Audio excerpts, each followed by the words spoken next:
altivo Panfiro. Uma casa de amor. Tá sem som? Boa noite aos nossos ouvintes.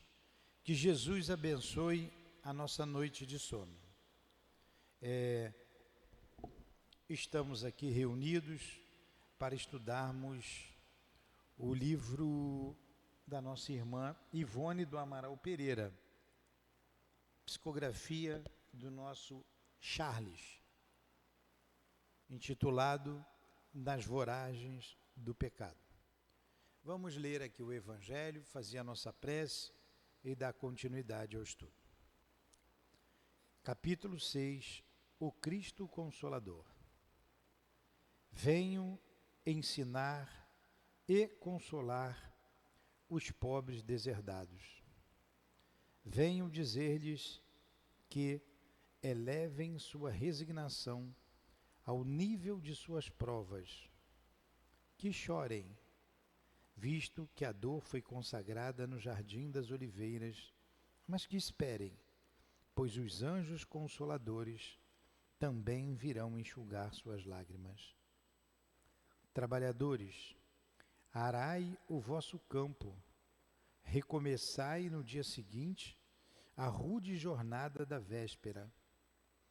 O trabalho das vossas mãos fornece o pão terrestre para os vossos corpos.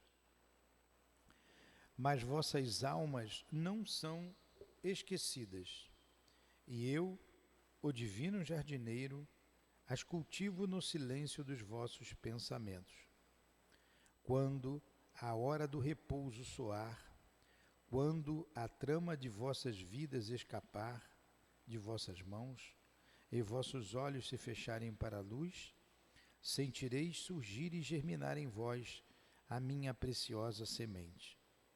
Nada se perde no reino de nosso Pai, e vossos esforços, vossas misérias formam o tesouro que deve vos tornar ricos nas esferas superiores, onde a luz substitui as trevas e onde o mais despojado de todos vós talvez seja o mais resplandecente.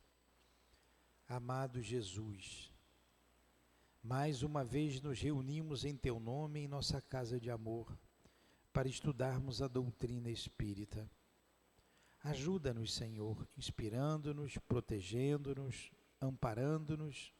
amparando a nossa casa e trazendo para junto de nós, como em Teu nome invocamos, o nosso irmão altivo, diretor da nossa casa, com os espíritos guias do SEAP, a nossa irmã Ivone, o espírito Charles, responsáveis pela obra que iremos estudar. A minha querida Lourdinha, em nome desses espíritos amigos, queridos, em nome do amor, em nome do nosso amor, Lourdinha, do Teu amor, Jesus, e do amor de Deus, nosso Pai, acima de tudo, iniciamos os estudos da noite de hoje. Que assim seja. Graças a Deus.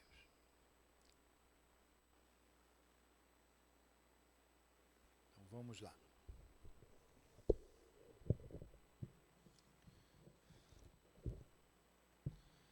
Nós vamos agora para a segunda parte do livro. Vimos na primeira parte todo o problema, toda a trama que se desenrolou em torno da rainha Catarina de Médici, da família La Chapelle, do capitão Narbonne, o príncipe de Guise e a nossa irmã Otília. Mais especificamente, Otília e depois de dizimada a família de La Chapelle, Ruth Carolina, irmã mais nova, caçula, de uma família de 6 irmãos, ela vem se vingar daquele que foi o algoz de sua família. Então entramos na segunda parte do livro. No meu livro, página 143. Segunda parte. Um consórcio odioso.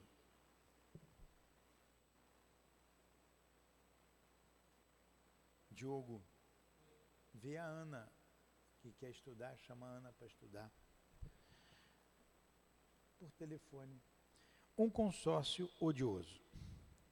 A misericórdia é o complemento da brandura, porquanto aquele que não for misericordioso não poderá ser brando e pacífico.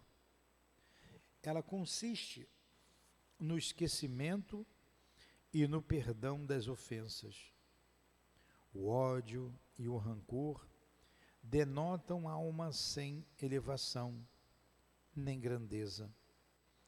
O esquecimento das ofensas é próprio da alma elevada, que paira acima dos golpes que lhe possam desferir. Uma é sempre ansiosa, de sombria suscetibilidade e cheia de fel.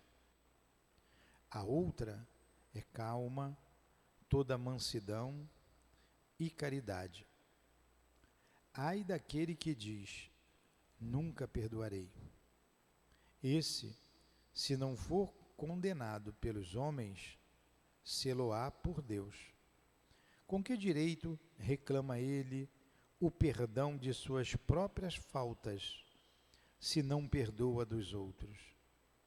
Jesus nos ensina que a misericórdia não deve ter limites, quando diz que cada um perdoe ao seu irmão, não 7 vezes, mas 70 vezes 7. Allan Kardec, o Evangelho segundo o Espiritismo, capítulo 10. Então, a nossa irmã Ivone inicia a segunda parte da história com essa passagem do Evangelho segundo o Espiritismo, falando do perdão. Estranhos projetos é o título desse capítulo. O capitão da fé terminara a ceia, mas continuava só e pensativo à mesa, na solidão inalterável da sua residência.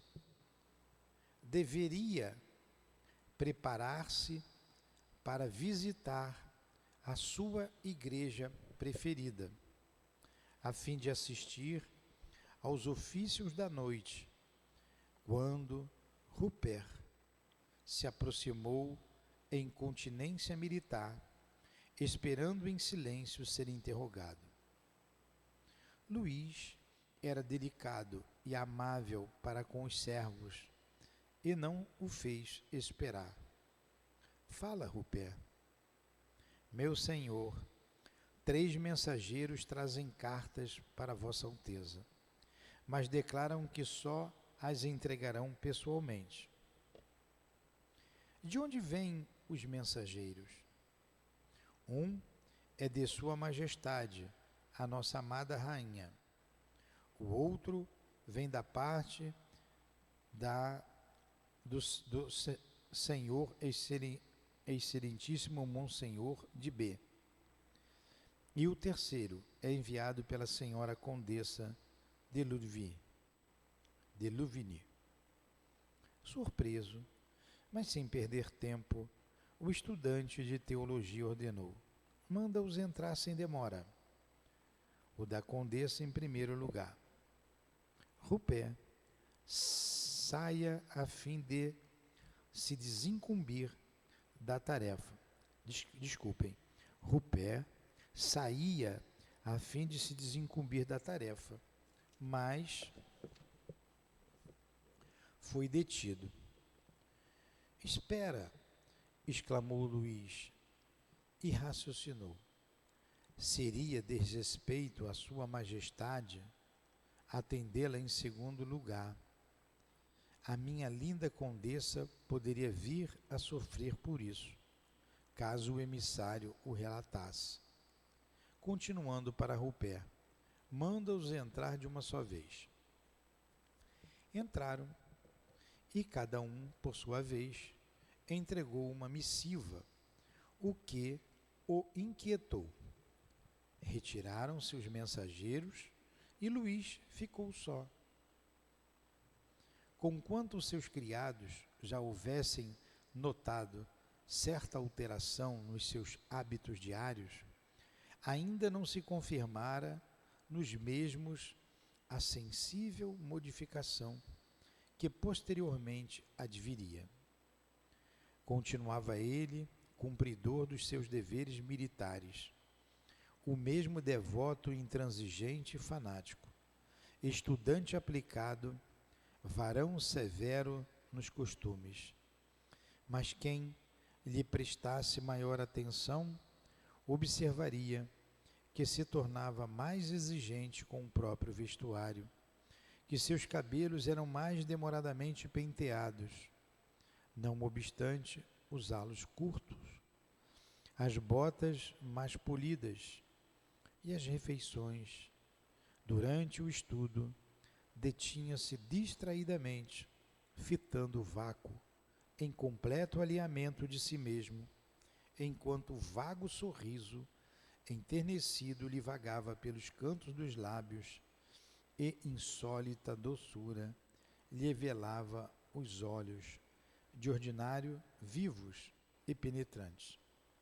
Havia 3 dias que, por isso mesmo, chegava à igreja muito após as solenidades do Ângelus, não tomando parte, portanto, nos cânticos vesperais, o que muito contristava o capitão, que se via forçado a abrir o coro sem a voz possante do seu melhor aluno.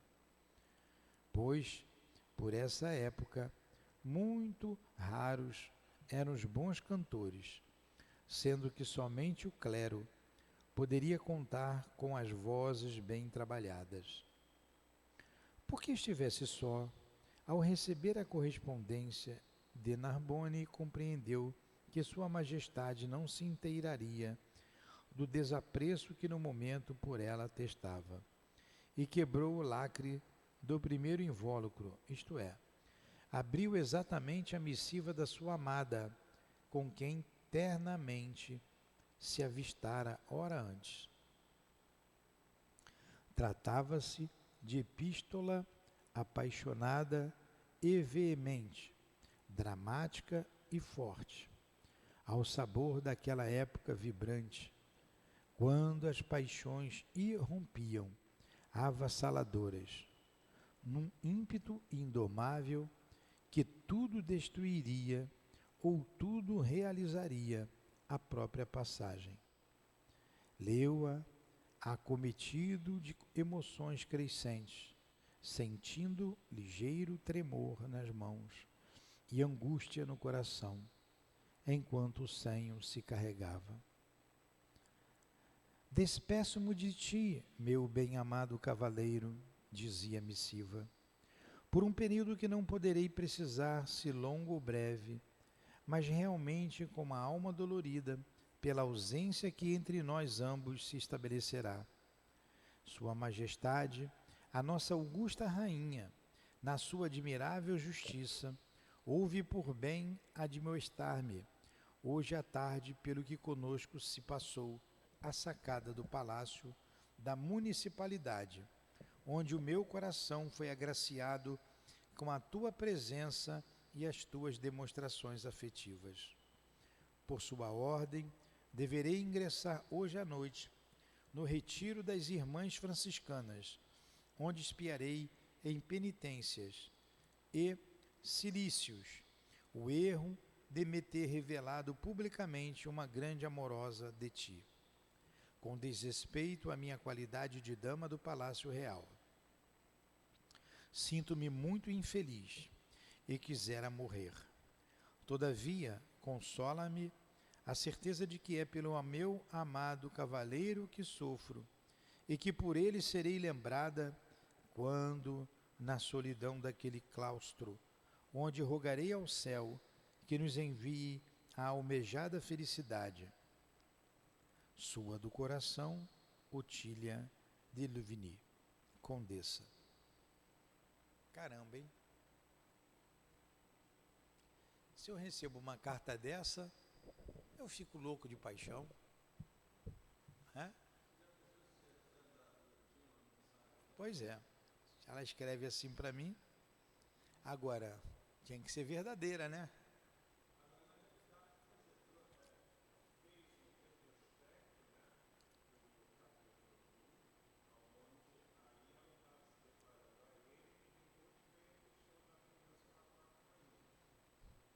É. Leu e releu a carta, enternecido, sofrendo com sua autora, encantado, julgando-se realmente amado. E notou o nome que vagamente soubera por outrem, mas que agora ela própria concedia num gesto de confiança. Otília. Sim, ela se chamava Otília.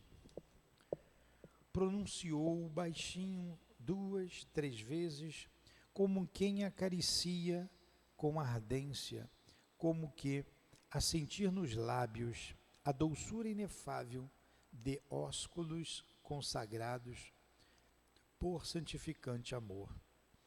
E murmurou, como sussurrando aos ouvidos bem-amados daquela ausente, sempre constante no seu coração, com voz dúlcida e envolvente, como se tivesse nos braços.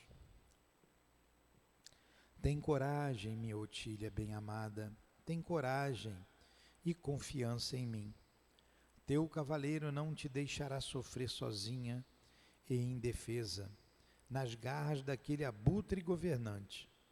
Pobre órfã, pobre criança, desprotegida e inexperiente, numa sociedade corrompida como esta. Admira-me como Arthur abandone assim a irmã. Procurou o mensageiro cioso de enviar uma resposta reconfortadora, mas o servo retirara tão logo entregar a carta. Entretanto, abriu excitado as demais missivas. Tratava-se de meros convites para se apresentar com urgência à presença da rainha-mãe e ao convento dos dominicanos, onde residia aquele que o educara, isto é, Monsenhor de B., seu tutor e padrinho, superior respeitável a quem devia obediência.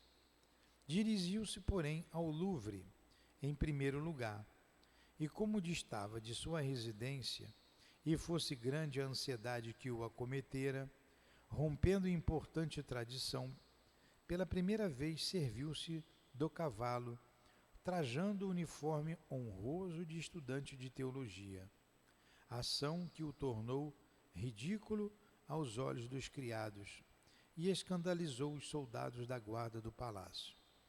Felizmente, Rupert, vigilante, envolveu-o na capa ampla e ajeitou-lhe à cintura uma espada, o que lhe emprestou o aspecto clássico de um cavaleiro andante, não obstante a rudeza do contraste, enquanto exclamava para o amo, tencionando acompanhá-lo: Meu senhor, é perigoso transpor os umbrais do Louvre desarmado.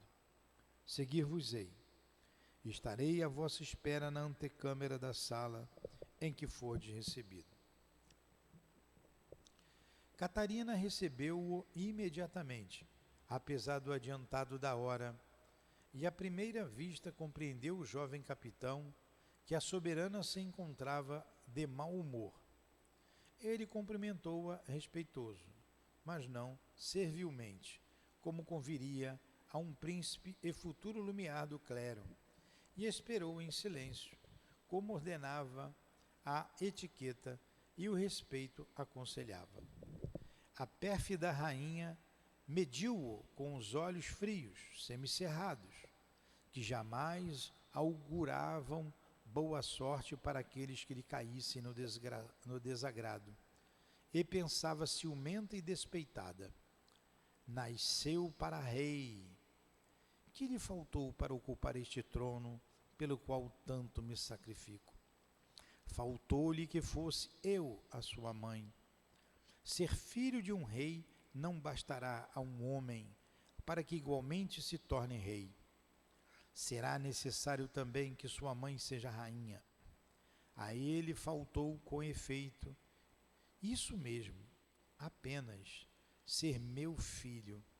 No entanto, este jovem é em verdade um Valois. A raça de que descende está toda impressa em seus traços fisionômicos, senão no caráter, mais do que nos meus próprios filhos. Em sua fronte a coroa da França estaria bem melhor do que na do meu Carlos, mas não é meu filho, e por isso será preciso que desapareça de uma vez para sempre, para que os legítimos Valois durmam tranquilos e a França não sofra o vexame de ser governada pelo filho de uma concubina de rei. Elevou a voz e exclamou grave, pausadamente: Senhor Conde, ela jamais lhe dava o título de príncipe, porquanto não o reconhecia como tal. Pesa-me declarar-vos que pela primeira vez considero-vos incurso numa falta que muito vos desmerece no conceito das pessoas bem avisadas. O jovem cumprimentou-a em reverência forçada, enquanto suas faces se tingiam de vivo rubor, e respondeu com humildade: Sinto verdadeiro pesar por haver incorrido no desagrado de vossa majestade, embora a consciência de nenhum erro me acuse. Contudo, solicito o seu perdão generoso. A rainha deixou passar alguns instantes para que as impressões do momento se acentuassem e volveu em tom quase soturno: A estas horas, senhor conde, o nome de uma criança, o nome de uma virgem de conduta irrepreensível até hoje, o nome de uma órfã indefesa, irmã de um amigo vosso, dama do Palácio Real da França, é motivo de chacotas e depreciações pela boca dos vossos soldados mercenários, pela boca da plebe das ruas e burgueses maledicentes, que vivem à procura de escândalos entre fidalgos. Senhora, sinto-me confuso e desorientado. Está entendendo? Vocês estão entendendo? Está acompanhando o raciocínio? Você está? Mais ou menos?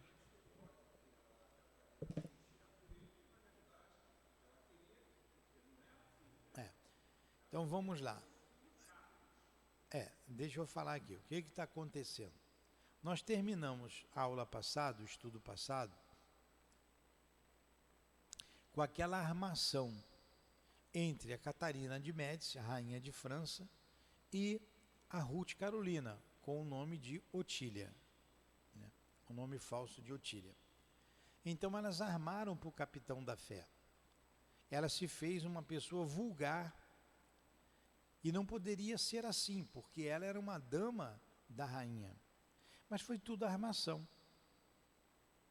E o que a rainha combinou com ela? Vou te punir, vou te colocar num convento, você vai ficar lá por uns 10 dias, sofrendo, você fará uma carta para o capitão da fé, amorosa, e eu vou chamá-lo aqui para uma conversa séria. Foi o que ela fez. A menina foi para o convento, a menina escreveu uma carta para ele, apaixonada, dizendo que estava presa porque infringiu as regras da senhora rainha. Ao mesmo tempo, ele recebeu a carta daquele que foi seu tutor, que o educou, o bispo, e da rainha mãe. Ele foi ao encontro da rainha e ela está conversando com ele. Entendeu agora? É isso que está acontecendo.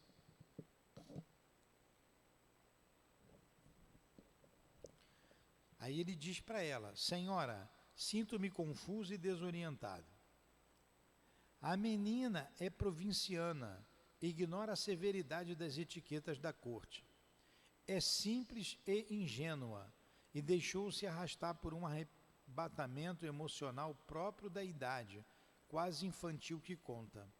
Mas vós, senhor conde, sois homem experimentado, um fidalgo sobre quem pesam sérias responsabilidades, um militar chefe de um troço do exército da França e, acima de tudo, uma pessoa da igreja, quase inviolável.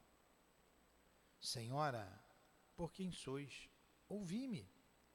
Mas Catarina estudara bem o próprio papel na farsa que representava ao lado de Ruth de La Chapelle e contava com o resultado de seu sugestivo sermão. Contudo, portanto, quase dolorosa e maternal, sem lhe permitir explicações. O vosso procedimento desta tarde foi do domínio público. Uma virgem órfã, indefesa, tem a sua reputação comprometida. E quanto a vós, majestade, eu amo profundamente a menina de Louvigny, disse finalmente o pobre Luís, impressionado e ansioso. E porque a amais, revelou-o publicamente, em vez de vos confidenciardes com a vossa rainha em primeiro lugar, atual tutora que sou da menina de Louvigny. Tem razão, vossa majestade, como sempre. Eu errei, incorri em falta grave, mas ama. E por que engordais assim a pobre órfã, se ligado à igreja, só vos falta o derradeiro juramento para obter ordens clericais maiores? No auge do entusiasmo amoroso e, considerando-se efetivamente réu de grande culpabilidade contra a mimosa pessoa de Otília, acossado como se achava pela poderosa sugestão de Catarina e pelo próprio sentimento que lhe transfigurava o coração, diante daquela rainha a quem profundamente respeitava, Luís depôs um joelho em terra, curvou a frente como humilhado e balbuciou aflito. Tremente, o coração alvoroçado por inédito ardor. Majestade, sei que é generosa, amiga dos servos do trono e da França. Rogo, pois, a minha rainha e senhora a graça de poder desposar a menina de Louvigny, e eternamente estarei reverente aos seus pés. E a igreja, senhor conde? Pensai bem no que dizeis? Amo a igreja e continuarei a servi-la, porém a vida ser-me-á impossível. Serei um ser incompleto se não obtiver Otília de Louvigny por esposa. Ainda não me comprometi definitivamente com o clero. Sou apenas um noviço, licenciado para o cumprimento dos deveres para com a pátria, sob o patrocínio da mesma igreja. Rogo a intervenção de vossa majestade, facilitando-me a dispensa para os esponsais. Radiante, compreendendo que a presa chegava onde ela própria desejara, a rainha afetou brandura e replicou: falastes como um cavalheiro, um fidalgo. Senhor conde, todavia a empresa que acabais de me confiar não será fácil para uma pobre rainha. Está entendendo? Ela, nessa história enredada, nessa grande mentira inventada por ela e pela menina, chamou o conde, que na verdade ele era um príncipe, e quis passar um sabão nele. Ele, profundamente apaixonado, se ajoelhou e pediu a mão da menina em casamento. e ainda mais, pediu que ela intercedesse junto ao clero por ele. Foi isso que aconteceu. Entendeu? E ele chegou onde ela queria. E porque a mais revelou publicamente em vez de... Não, desculpem. Ele falou como um conde, né? Vossa Majestade possui poder bastante para consegui-la. Todavia, dizei, conde, se Vossa Majestade aprova meu enlace com Mademoiselle de Louvigny, romperei meus compromissos com a Igreja de qualquer forma. E fareis bem, senhor conde, uma vez que não mais lograreis fidelidade pessoal para os futuros deveres sacerdotais. Ele tensionava ser um sacerdote. Então ele disse que vai romper com a igreja. E era tudo que a rainha queria.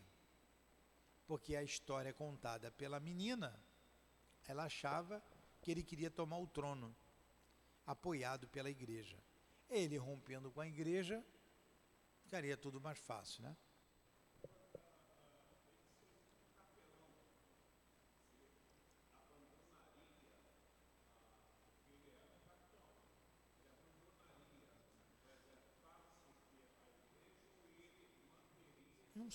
Eu não sei como é que era na época.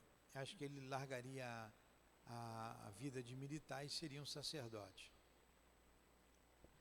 Entre mentes, a entrevista com o superior do convento, onde se preparava para o melindroso evento do sacerdócio, estivera distante da hipócrita mansidão verificada com a rainha mãe. Ele deixara o Louvre febricitante de satisfação, confiado na esperança de que dentro de alguns dias mais se tornaria o feliz esposo da princesa dos cabelos de ouro, a quem, de momento a momento, mais sentia que adorava. Jamais um homem se entregara a uma paixão de amor com maior rapidez e veemência. Jamais um coração se desdobrara em exaltações mais puras e fortes, mais intensas e legítimas, como fazia aquele fanático religioso que igualmente no amor se revelava fanático e absoluto. Talvez, devido à própria inexperiência em assuntos sentimentais, ou de certo a vida disciplinar mantida entre a cela convencional e o rigor do quartel, desamparado sempre o seu coração do afeto de uma família, mais ardente e ansioso se encontrava pela posse do seu primeiro amor, mais devotado e insofrido ante a expectativa de amar e ser amado. Agarrava-se agora à ideia do matrimônio com o entusiasmo que o impelira à defesa da igreja, supostamente ameaçada, ou como sedento que buscasse a correnteza num desafogo incontrolável, certo de que Otília necessitava do seu apoio, de sua proteção constante. Dominado pelas insinuações audaciosas da rainha, cujo verdadeiro alvo era indispô-lo com o clero, furtando-o a poderosa proteção da política da igreja, a fim de mais facilmente lhe deitar as mãos, ele, cujo desejo era realmente prender Otília para sempre aos seus afetos, alimentava agora, gostosamente, nas próprias razões, a ponderação de que, efetivamente, errara contra o decoro público no colóquio impensado das sacadas do palácio da municipalidade, colóquio que teria ferido a reputação adorável da menina, e que, porquanto a sociedade e a ela mesma, a própria consciência e a Deus, devia a mais augusta reparação. O matrimônio para que nem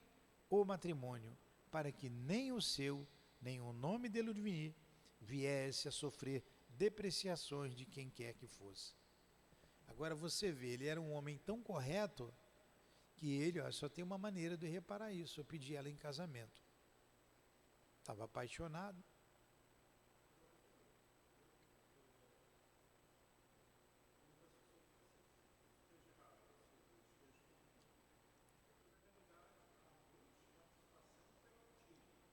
Sim.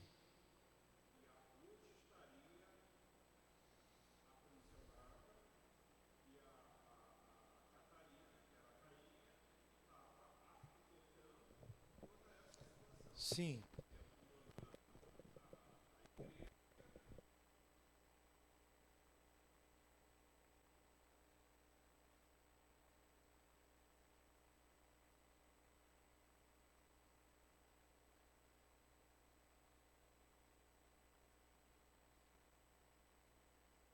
Ele sabia quem era, tá? Estão entendendo? Tá entendendo? Tá, Ranieri? Andriele? Você estava ouvindo, Ana? Tá entendendo? Vocês estão entendendo a história? Muito bem.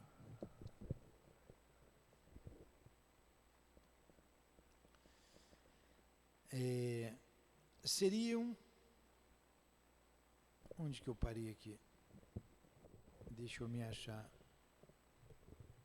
Então ele disse que vai se casar, né?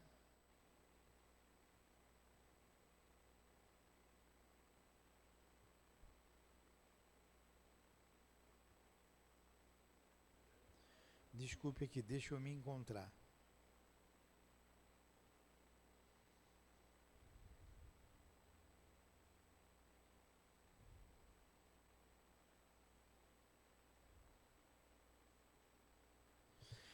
Seriam certamente conceitos exagerados, escrúpulos excessivos e demasiadamente delicados para uma época em que as mais displicentes aventuras sentimentais se realizavam no seio da própria nobreza. Mas, em qualquer época, existem também almas singulares, talvez delicadas e sinceras, que se furtam a tais ou quais vilanias, embora se chafurdem em outras tantas. O que ele está dizendo ali, a atitude dele era exageradamente escrupulosa. Numa época que a própria nobreza traía, eram inescrupulosos. Mas ele, com um caráter muito nobre, né, falhou em outra área, o fanatismo religioso, né? Mas fez igualzinho Paulo de Tarso, no início da sua jornada, né? Mandando apedrejar Estevão. Ele era duro. Quando conheceu o Cristo, ele modificou. E o capitão da fé também era um homem duro, porém seguro daquilo que estava fazendo. Era pela igreja. A igreja estava sendo posta em risco. E ele foi defender a Igreja Católica. Santa ignorância, né? Fora, portanto, acre o entendimento entre Luís e seu padrinho superior.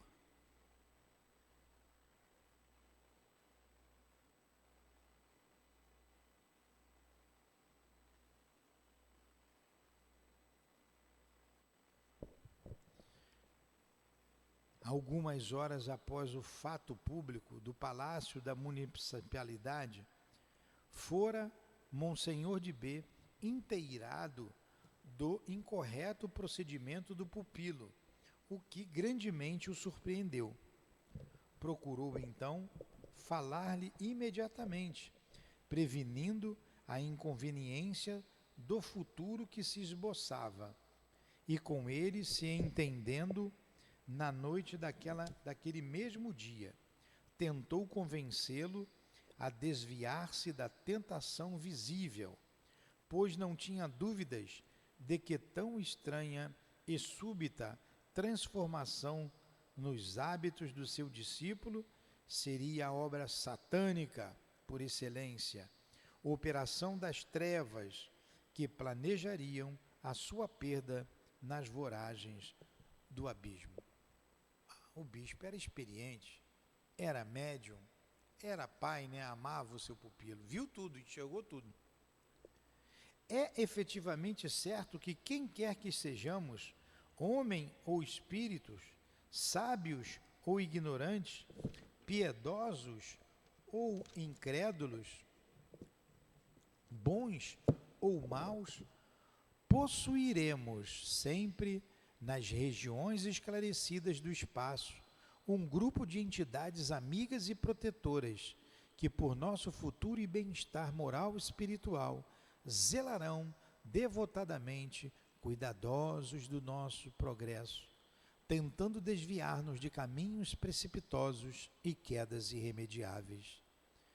Se lhes permitíssemos afinidades plenas, através de forças mentais harmoniosas, seríamos, pelas mesmas entidades, advertidos nos momentos decisivos da existência, quando na iminência gravosa de um desvio do caminho reto do dever, de uma reparação, de um resgate de erros pretéritos, de uma realização meritória.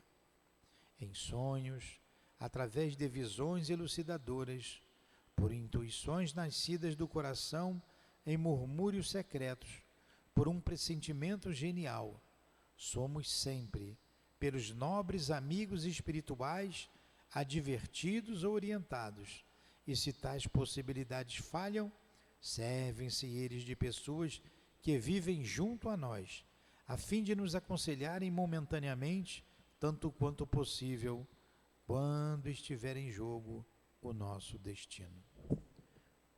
Olha aqui, o que a autora está falando, o autor está dizendo aqui.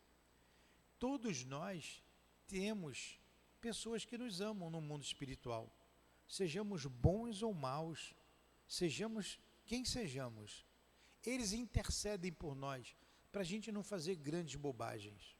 E mesmo assim, quando a gente não escuta, através da intuição, eles se usam de pessoas, como foi usado aqui o Monsenhor, para adverti-lo, e o advertiu de tudo, da grande cilada que ele estava envolvido. E o Monsenhor temia que ele viesse a morrer. E é o que vai acontecer, Linéia. Ele vai morrer. Você está dormindo, Linéia? Você está entendendo, Linéia? Está entendendo, Aninha? A André já dormiu, não está nem aí para a hora do Brasil.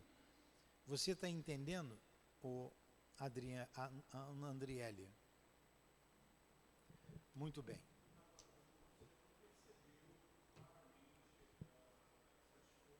Sim.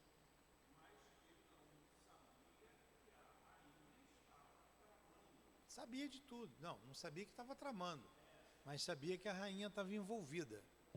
Por favor, Diogo, liga esse aparelho aqui, depois a gente desliga. Tá quente, hein?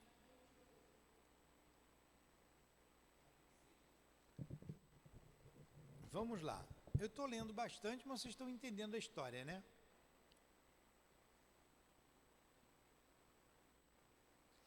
Foi o que se passou com o infeliz Luís de Narbonne, quando, às vésperas de uma grande expiação, embora com o futuro espiritual grandemente comprometido pelos excessos do dia de São Bartolomeu, foi igualmente elucidado dos perigos que o aguardavam, por sua voz amiga que tentou reencaminhá-lo à razão, pois Deus jamais priva a sua criatura da justiça, de um amparo ou uma inspiração, sempre necessários na marcha da nossa evolução. Ao Monsenhor. Olha, nós lemos aqui 45 minutos.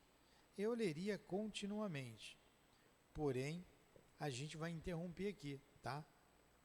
E semana que vem a gente continua essa história.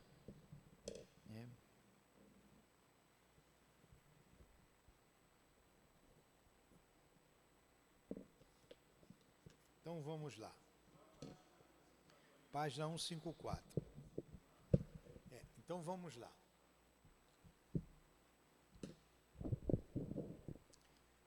Vamos fazer um pequeno resumo da história. Vocês querem que eu faça um resumo da história desde o início ou só o que eu li hoje? De novo, desde o início? E se eu tiver metido nesse rolo aí também, se eu não fui lá um outro sanguinário ali desse rolo aí? Mas vamos lá. Ó, vivia uma família muito digna, tinha os brasões da França, numa cidade afastada de Paris, fronteiriça com a Alemanha, a família de La Chapelle. Era um casal com 6 filhos, 5 homens e uma menina, a bela Ruth Carolina, de cabelos de mel. E o irmão mais velho, chamado Carlos, a amava muito e ela também o amava, como um verdadeiro pai. Ela tinha ele como pai e o pai como pai. Ela tinha 2 pais. Ela era muito querida, porque era a única menina da família, era paparicada. E ele educou a filha, educou a irmã, ele mesmo cuidou da educação da irmã. Ela era a caçula, para que ela se casasse com um príncipe na Alemanha. E ela era muito prendada e educada. Só que eles, e o irmão era médico, era formado em medicina e pastor da igreja protestante. Ele se tornou protestante, deixou de ser católico. O catolicismo era a religião oficial da França e de vários países europeus. Mas ali nos meados do século XVI, alguns reformadores surgiram, como Martinho Lutero, como Calvin, contra a Igreja Católica, contra alguns princípios adotados pela Igreja. Eles não aceitavam, eles eram padres. E isso foi conhecido pela história como a primeira reforma da Igreja. Então se formou o protestantismo.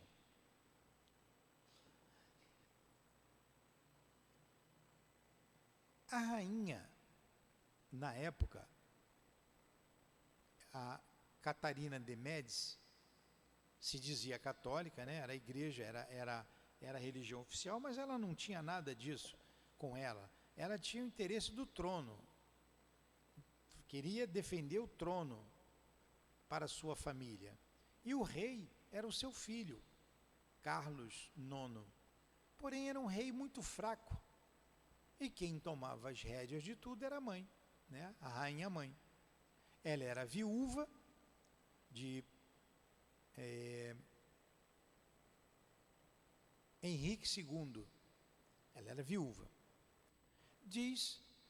Diziam que ele teve um filho com uma condessa, um filho bastardo, e que ele pegou esse filho e entregou ao Monsenhor B para educá-lo. Tirou da condessa. A condessa, muito desgostosa, acabou morrendo, porque ele era poderoso, tirou o filho das mãos da mãe e entregou no convento. E as más línguas diziam lá que ele era um filho do rei. E isso chegou ao ouvido da Catarina de Médici. Ele foi muito bem educado na igreja e disse que seria um religioso. Ele amava profundamente a Igreja Católica. E se tornaria um sacerdote.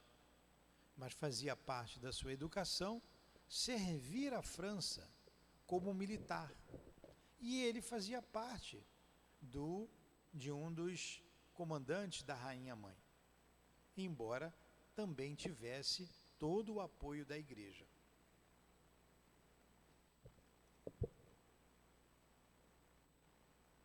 Os protestantes apresentavam, na visão de alguns clérigos, uma ameaça para a igreja, uma grande ameaça. E a igreja mandou combater esses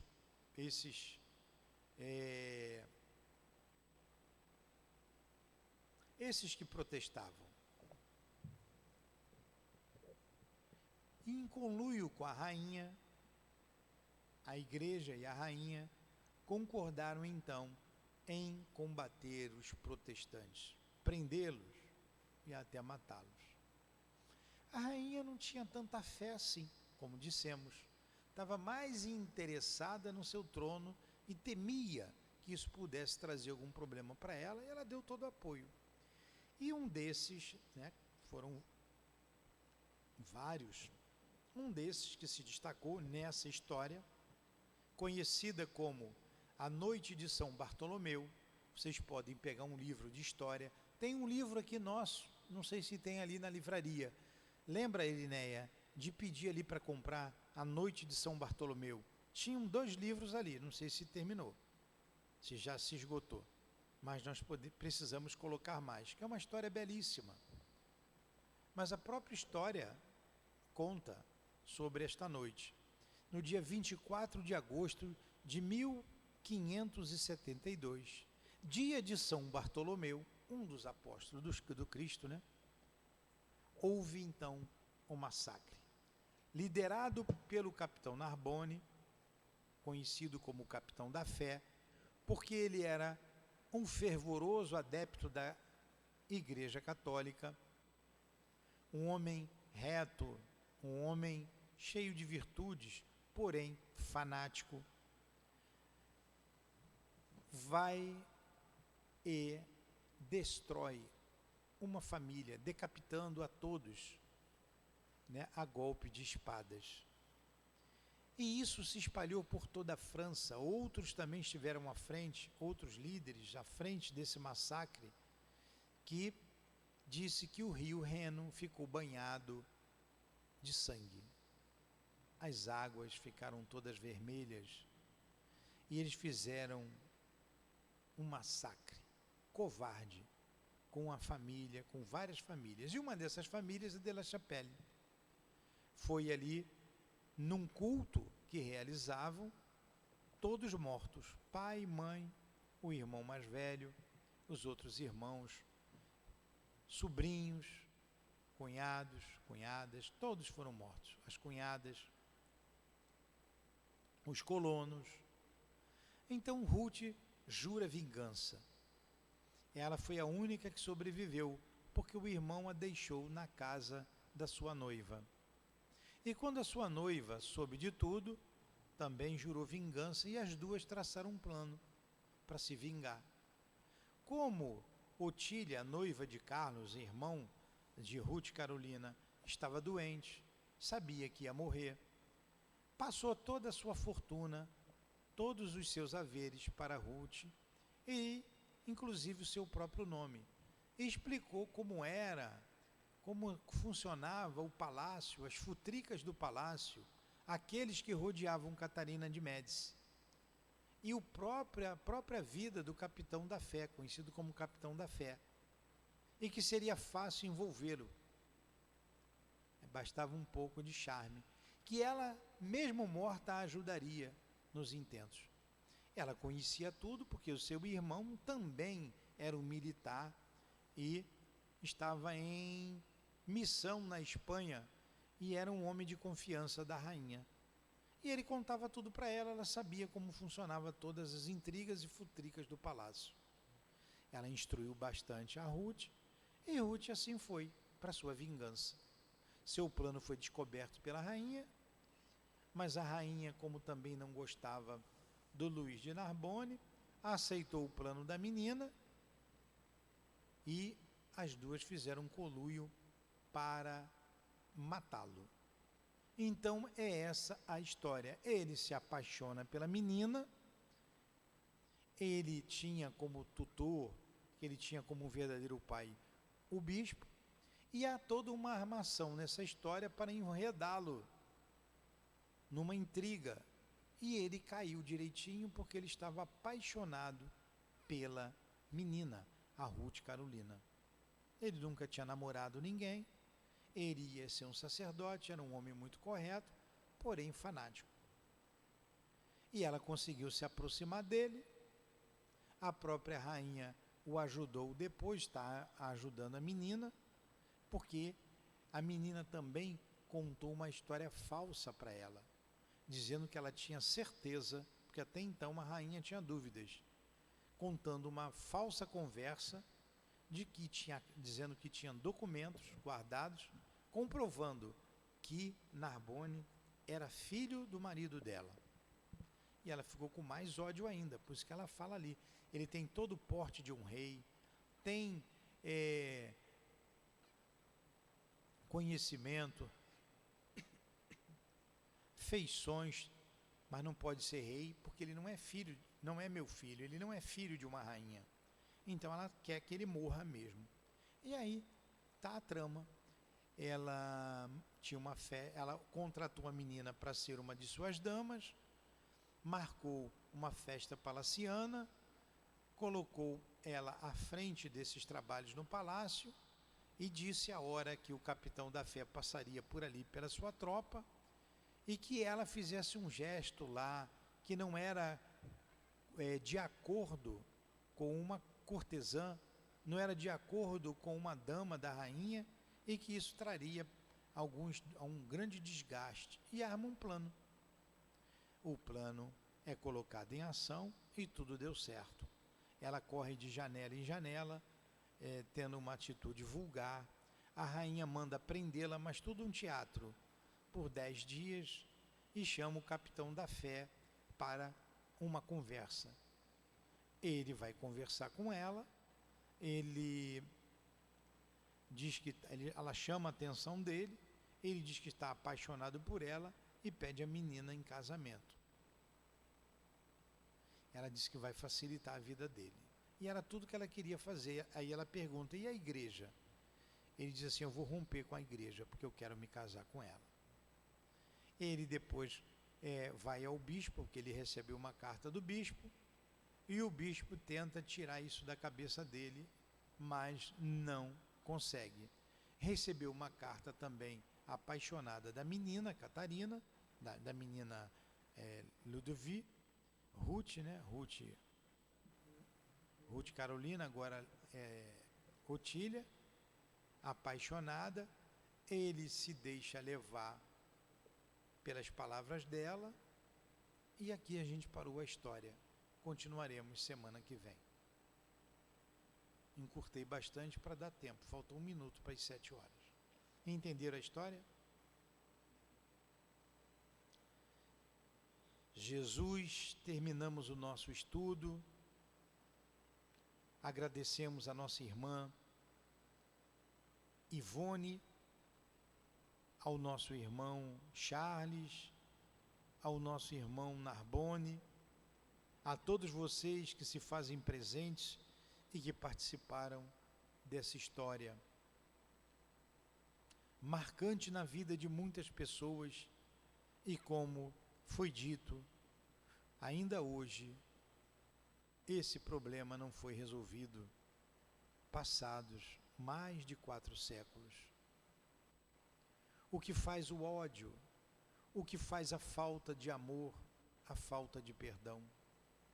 Por isso o Senhor nos conclamou a perdoar os nossos inimigos, não apenas 7 vezes, mas 70 vezes 7. Esse grande ensinamento em que estamos tendo acesso nesta história tão triste, possa servir, Senhor, de baliza para as nossas vidas de espíritos imortais. Muito obrigado. Muito obrigado a Dona Ivone, ao Charles, a todos vocês.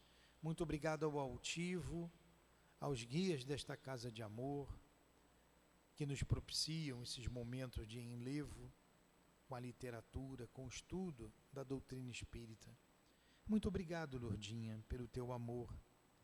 Obrigado, Jesus, em nome do teu amor, Senhor, do amor de Deus acima de tudo, do amor que vibra nesta casa, do nosso amor. Minha querida, encerramos então os estudos da tarde, noite de hoje. Que assim seja. Graças a Deus.